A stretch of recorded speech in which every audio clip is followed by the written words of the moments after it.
الٹا چاند یہ ایک تجربہ ہے جو قمری مہینے کے بیشتر ایام میں کیا جا سکتا ہے، لیکن مہینے کی 7 اور 21 تاریخ اس تجربے کے لیے بہترین ہیں۔ ان 2 تاریخوں میں چاند بالکل آدھا نظر آ رہا ہوتا ہے۔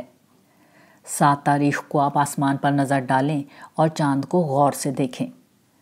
چاند انگریزی زبان کے حرف ڈی کی مانند نظر آئے گا، یعنی اس آدھے چاند کا روشن حصہ دائیں طرف ہوگا۔ یہی تجربہ قمری مہینے کی 21 تاریخ کو دہرائیں تو اب آپ کو چاند انگریزی حروف تہجی کے سی کی مانند نظر آئے گا، یعنی اس کا روشن حصہ بائیں آ چکا ہوگا۔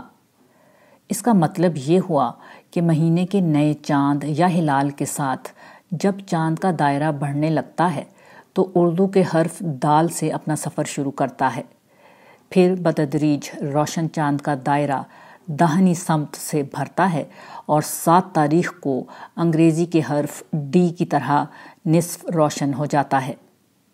14ویں کو چاند مکمل دائرے کی شکل میں بھر جاتا ہے اور اس کے بعد داہنی سمت ہی سے چاند کا روشن حصہ کم ہونے لگتا ہے۔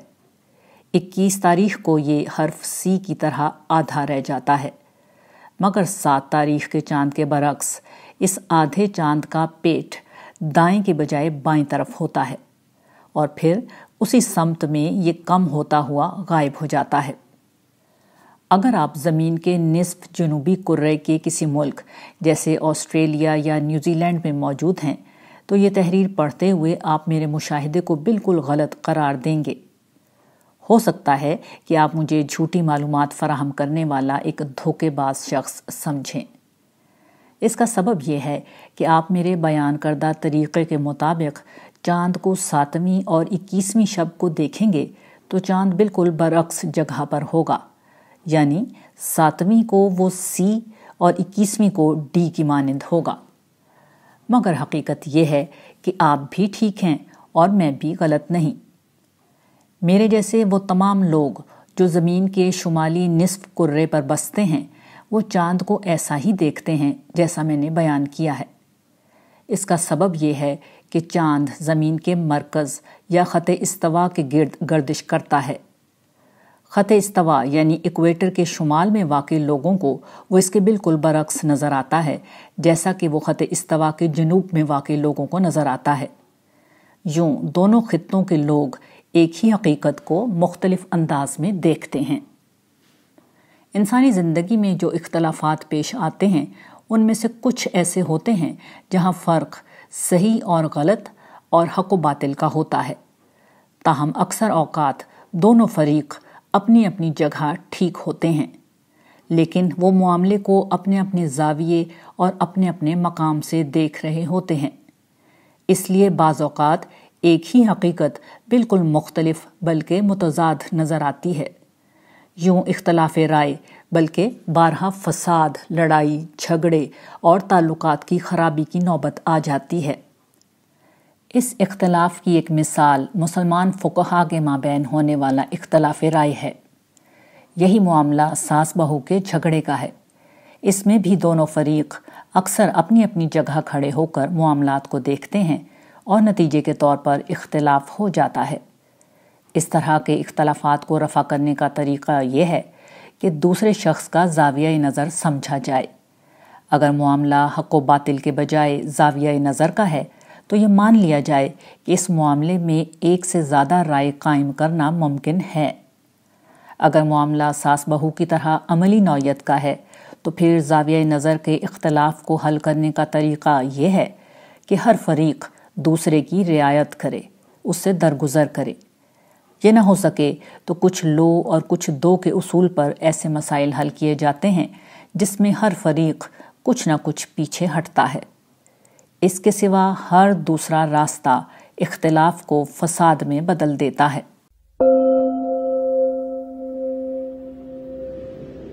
یہ تو کیڑے ہیں۔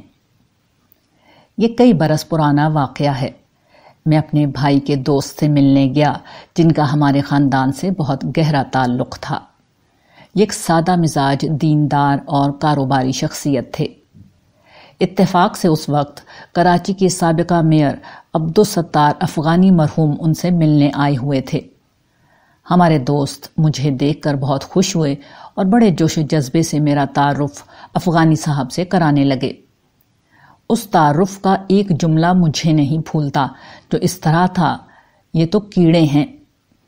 یہ بظاہر ایک بڑے آدمی کے سامنے میری بے عزتی تھی، مگر در حقیقت یہ میری تعریف تھی۔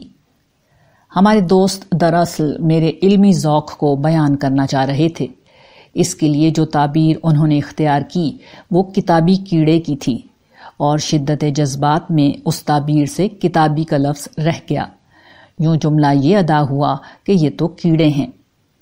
چنانچہ ان کی اس بات کا میں نے کوئی برا نہیں مانا، اور افغانی صاحب بھی بغیر کسی وضاحت کے سمجھ گئے کہ وہ کہنا کیا چاہ رہے تھے۔ اس کا سبب یہ تھا کہ ان صاحب سے ہم واقف تھے۔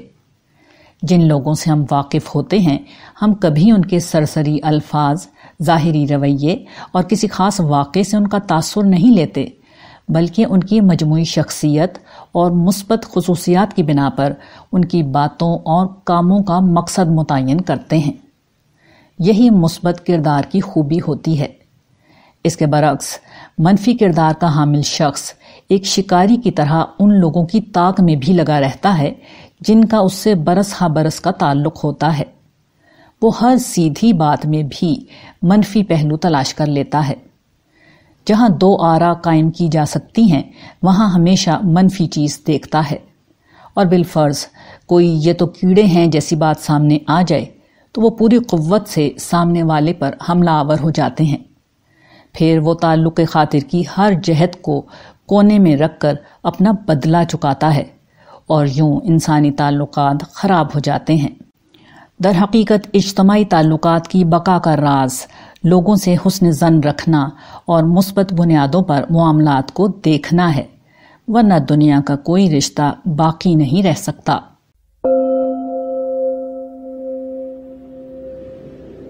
مہربانی کی مہک۔ پچھلے دنوں میری والدہ سے ملنے ہمارے پرانے محلے سے کچھ خواتین آئیں۔ میں ان کو پہچان نہیں سکا تھا، مگر جب میری والدہ نے ان کا تعارف کرایا تو میں انہیں پہچان گیا۔ 14-15 برس پہلے یہ سب چھوٹی چھوٹی بچیاں تھیں، مگر اب ماشاءاللہ یہ تینوں بڑی ہو گئی تھیں، اور ان میں سے ایک کی شادی اور دوسری کی منگنی ہو چکی تھی۔ میں گرچہ انہیں نہیں پہچانا تھا، مگر وہ سب مجھے پہچان گئی تھیں۔ انہوں نے مجھے بتایا کہ جب وہ چھوٹی تھیں تو میں انہیں اپنی موٹر سائیکل پر بٹھا کر گھمایا کرتا تھا۔ مجھے یاد آ گیا کہ یہ میری طالب علمی کا زمانہ تھا۔ میں نے نئی نئی موٹر بائیک خریدی تھی۔ میں اپنے خاندان کے چھوٹے بچوں کو اپنی موٹر سائیکل پر بٹھا کر گھماتا تھا۔ ایسے میں وہ مجھے اپنے دروازے پر کھڑی ہو کر حسرت بھری نظروں سے دیکھتی تھیں، کیونکہ ان کے گھر میں کسی کے پاس موٹر بائیک نہ تھی۔ ان کی معصوم سی خواہش کو پورا کرنے کے لیے میں انہیں بھی ساتھ لے جایا کرتا تھا۔ میرے لیے یہ بہت معمولی سی بات تھی، مگر محبت اور مہربانی کی یہ بات انہیں ایک طویل عرصے بعد بھی یاد رہی۔ اس کا سبب یہ ہے کہ انسان نہ نفرت کو بھول پاتا ہے اور نہ محبت اور مہربانی کو فراموش کر پاتا ہے، خاص کر جب یہ مہربانی بغیر کسی وجہ اور سبب کے کی جائے۔ آج ہمارے معاشرے میں لوگوں کے دکھ بہت بڑھ گئے ہیں۔ اس کا ایک سبب یہ بھی ہے کہ ہم نے چھوٹی چھوٹی مہربانیاں کرنی چھوڑ دی ہیں۔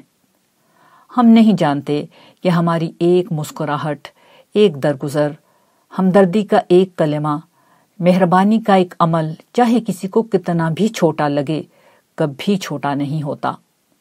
یہ عمل ایک کمزور اور محروم انسان کے دل میں ہمارا وہ عکس قائم کرتا ہے جو مدتوں نہیں بھلایا جاتا۔ یہ عکس کبھی ایک انسان تک نہیں رکتا، بلکہ روشنی بن کر دوسروں میں منتقل ہوتا رہتا ہے۔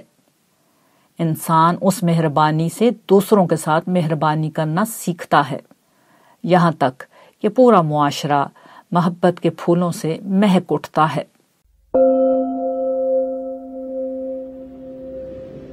برستی بارش کا پیغام۔ بارش کے قطرے آسمان کی بلندی سے زمین کی پستی پر مسلسل برس رہے تھے۔ میں نے سوچا کہ یہ قطرے زمین پر آسمان کا قرض ہیں۔ دیر نہ ہوگی کہ زمین یہ قرض ان درختوں کی شکل میں لوٹا دے گی جو زمین کی تہ سے نکلتے ہیں اور آسمان کی طرف نگاہیں جمائے بلند ہوتے رہتے ہیں۔ پھر میری نگاہ اس قرض پر پڑی جو پہلے ہی چکا دیا گیا تھا۔ ان خوشنما درختوں کو دیکھ کر مجھے خیال آیا کہ بارش نباتات اگاتی ہے مگر وہ ان کو بدل نہیں سکتی۔ پھل والے درخت پھل ہی دیں گے اور کانٹوں والے پودے کانٹے ہی اگائیں گے، اس لیے کہ بارش وہی اگاتی ہے جو بیج میں ہوتا ہے۔ بیج ہی کانٹا ہے اور بیج ہی پھول۔ یہی حال ایمان و اخلاق کی دعوت کا ہے۔ یہ بارش کی طرح انسان پر برستی ہے۔ کچھ وجود بنجر زمین کی طرح ہوتے ہیں، بارش سے پہلے بھی صحرا اور بارش کے بعد بھی بنجر، مگر بہت سے انسان اس برسات کا قرض اتار دیتے ہیں، اس دعوت کو قبول کر کے، پکار پر لبیک کہہ کر۔ مگر اس کے بعد بھی بعض شخصیتوں سے خرابی نہیں جاتی، ان کے وجود پر اخلاق کے پھل نہیں اگتے، بد اخلاقی کے کانٹے نکلتے ہیں۔ ایسا کیوں ہوتا ہے؟ آج مجھے اس سوال کا جواب مل گیا۔ مسئلہ دعوت کی بارش کا نہیں، شعور کی زمین کا نہیں، مسئلہ شخصیت کے بیج کا ہے۔ بیج اگر پیدا ہی شخصی کمزوریوں اور کردار کی خامیوں کے ساتھ ہوا ہے تو شعوری طور پر قبول ایمان کے بعد بھی اس پر اخلاق کے پھل پھول پیدا نہیں ہو سکتے۔ جس شخص کی زندگی بد انتظامی کا نمونہ ہو وہ کسی جگہ وقت پر پہنچنے کا وعدہ کیسے نبھائے گا؟ جس کی زندگی بے اعتدال جذباتیت سے عبارت ہو وہ غصے پر کیسے قابو پائے گا؟ جس کا خمیر جلد بازی سے اٹھا ہو وہ صبر و استقامت کا مظاہرہ کیا کرے گا؟ اخلاق کو دعوت بنانا کافی نہیں، اسے شخصیت بنانا ہوگا۔ علم کی اصلاح کافی نہیں، کردار کی اصلاح بھی ضروری ہے۔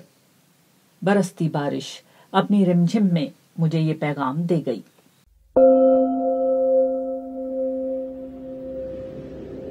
عالم اور اعتماد۔ ایک عالم اور محقق وہ شخص ہوتا ہے جو علم کی روایت کے تمام پہلوؤں سے واقف ہوتا ہے اور پھر کسی معاملے میں اپنے فہم کے مطابق ایک رائے قائم کرتا ہے۔ عالم کا علم اور تحقیق اسے اس بات کا حقدار بناتے ہیں کہ وہ اپنی بات پورے اعتماد کے ساتھ بیان کرے اور دوسرے اہل علم کی غلطی کو واضح کرے۔ یہ ایک عالم کا حق ہے جو اس سے چھینا نہیں جا سکتا، مگر اس سے جو توقع کی جا سکتی ہے وہ یہ کہ وہ کسی دوسرے کی نیت پر حملہ نہ کرے، ان کا تمسخر نہ اڑائے اور اس بات کے لیے تیار رہے کہ اس کی غلطی اگر اس پر واضح کر دی جائے تو وہ اپنی رائے سے رجوع کر لے گا۔ معاملات اگر یوں رہیں تو کبھی تعصب پھیلے گا نہ فرقہ واریت وجود میں آئے گی۔ خرابی اس وقت ہوتی ہے جب وہ لوگ کسی معاشرے میں عالم بن کر کھڑے ہو جاتے ہیں جو علم کے صرف ایک پہلو سے واقف ہوتے ہیں۔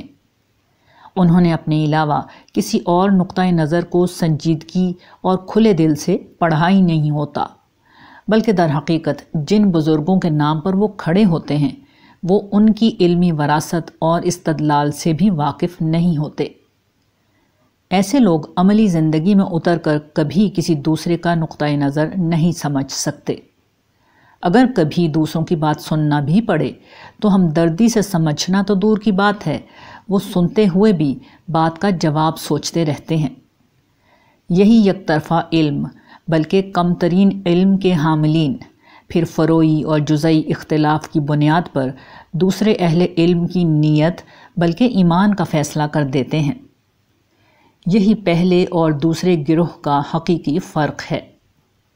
پہلا گروہ صاحبان علم کا ہوتا ہے جو علم کی پوری روایت سے واقف ہوتے ہیں۔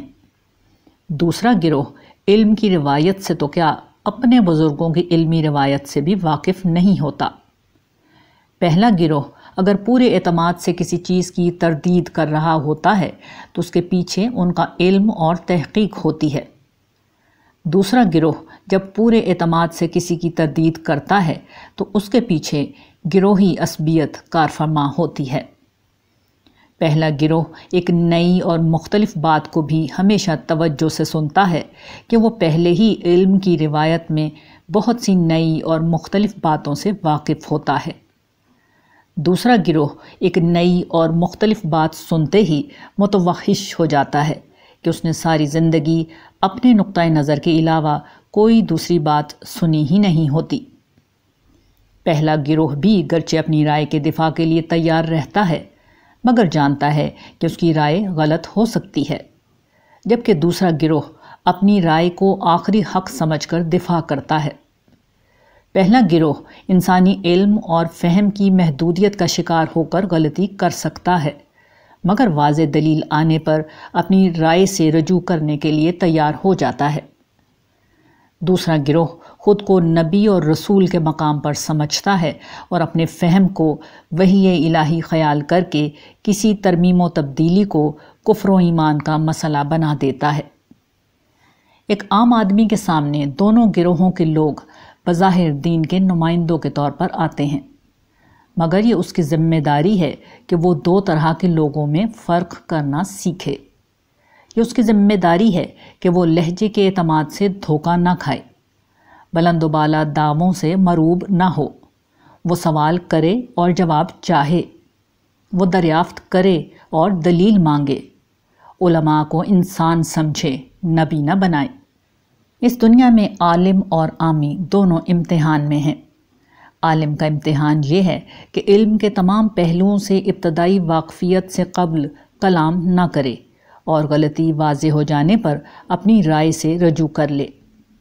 عامی کا امتحان یہ ہے کہ وہ دونوں فریقوں میں فرق کرنا سیکھے اور علماء کو نبی اور ان کی آراء کو ایمانیات نہ بنائے۔ وہ دوسرے اہل علم کو بدنام کرنے کی مہم نہ چلائے۔ علم روشنی ہے جو نظر آ جاتا ہے، شرط یہ ہے کہ تعصبات کی اینک اتار کر دیکھا جائے۔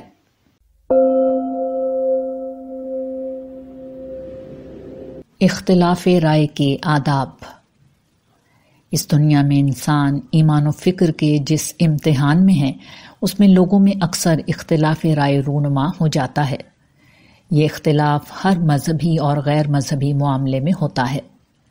ایسے میں چند آداب ہیں جن کا ابتدائی شعور بھی ہمارے ہاں لوگوں کو نہیں ہے، جس کے نتیجے میں لوگ سنگین نوعیت کے اخلاقی جرائم کے مرتکب ہوتے ہیں۔ ان کا جاننا ہم سب کے لیے ضروری ہے۔ پہلی چیز یہ ہے کہ لوگ اختلاف رائے کے وقت فوراً سے پیشتر کسی بھی شخص کی نیت، عمل کے محرکات، ایمان، اخلاص اور قلبی کیفیات کے بارے میں گفتگو شروع کر دیتے ہیں۔ اس کی وجہ جو بھی ہو، یہ اخلاقی اعتبار سے بدترین جرم ہے۔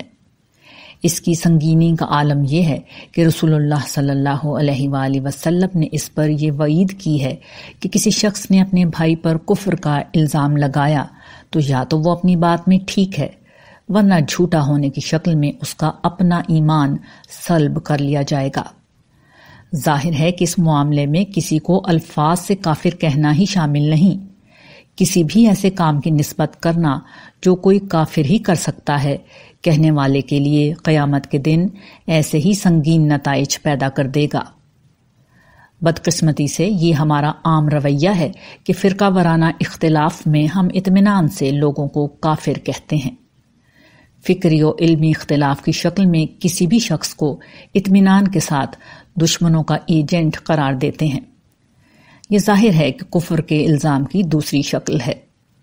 ہم کسی کو بدنام کرنے کے لیے اس کے اعمال کے محرکات، قلبی کیفیات اور نیت کو اس طرح زیر بحث لاتے ہیں کہ گویا ہم پیغمبر ہیں اور اللہ تعالی ہمیں وحی کر کے بتا رہے ہیں کہ کسی نے کوئی کام کیوں کیا ہے۔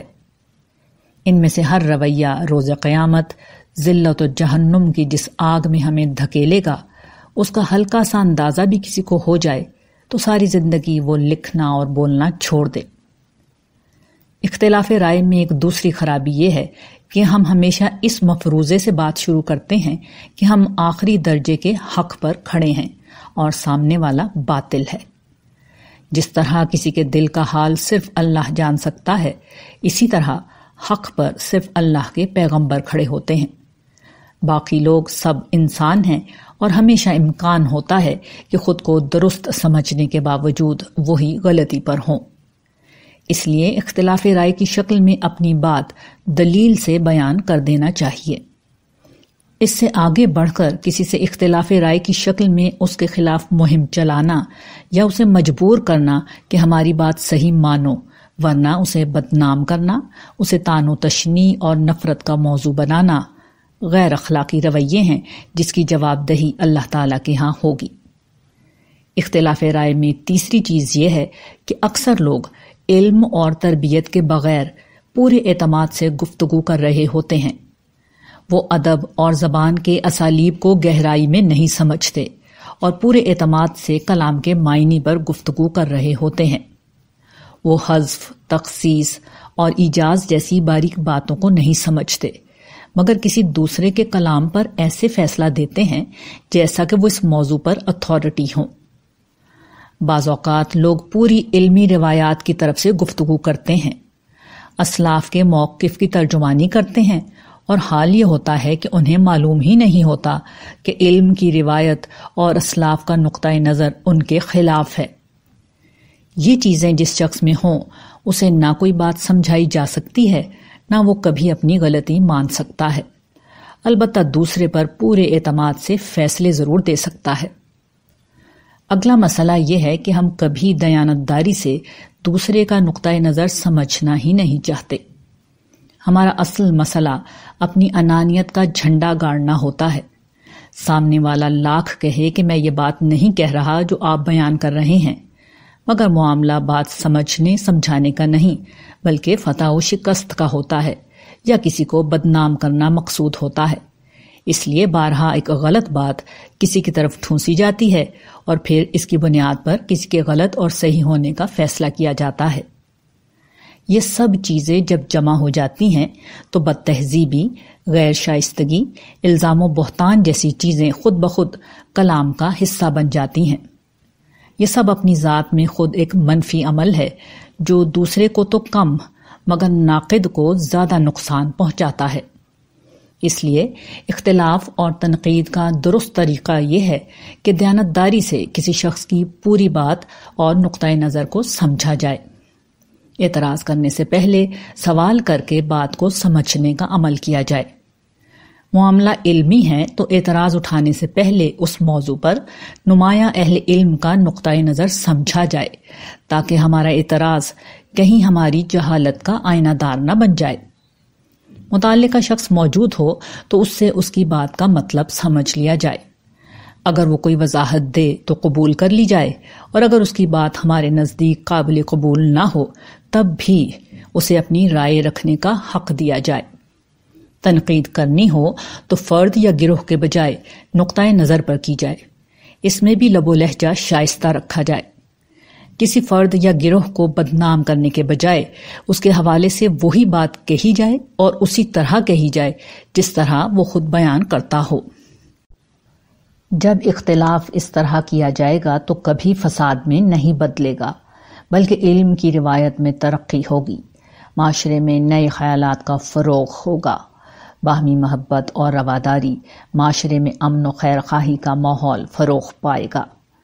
یہ نہیں ہوگا تو سماج میں نفرت اور بد امنی کا ماحول فروغ پاتا رہے گا، لوگ ایک دوسرے سے نفرت کرتے رہیں گے اور کافر قرار دیتے رہیں گے۔ اس سارے ماحول میں علم اور دعوت دین دونوں کی موت واقع ہو جائے گی۔